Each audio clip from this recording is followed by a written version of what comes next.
Drones తిరుగుతున్నాయి. ఎక్కడ ఊరవతలకి వెళ్ళి చెట్టు కింద కూర్చొని నేను గాంజా కొడతానన్నా కూడా ఒక డ్రోన్ నీ మీదకి నుంచి వెళ్తుంది. అక్కడ నుంచి ఫొటోస్ వచ్చినాయి అంటే నువ్వు అక్కడ నుంచి వెళ్ళేలో పోలీసు అక్కడికి వచ్చి కూర్చుంటాడు. హోమ్ మినిస్టర్ అనిత గారు మాట్లాడుతున్నటువంటి మాటలు సీసీ ఫుటేజ్ గురించి లేదంటే డ్రోన్ల గురించి మాట్లాడుతున్నారు. ఊరి చివర చెట్టు కింద ఎక్కడో కూర్చొని నువ్వు గాంజాయి కొట్టినా డ్రోన్లు తిరుగుతున్నాయి, సీసీ ఫుటేజ్ ద్వారా మిమ్మల్ని పట్టుకుంటాము, అరెస్ట్ చేస్తాము అని మాట్లాడుతున్నారు.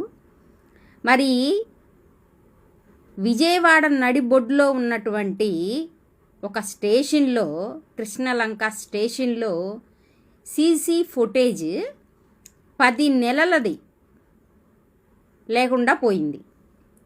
ఒక వ్యక్తిని చంపేయడం జరిగింది.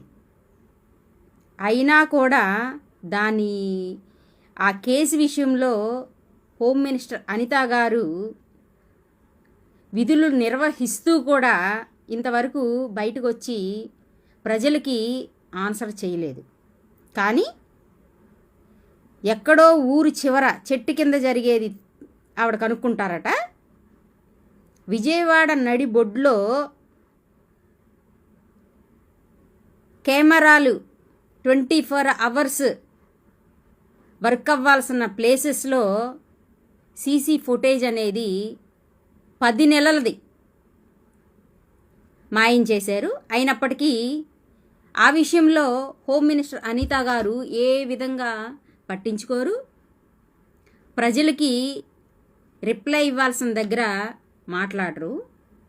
అదే ఊరి చివర చెట్టు కింద ఏం జరిగిద్దో మాత్రం హోమ్ మినిస్టర్ అనిత గారు కనిపెట్టేస్తారు.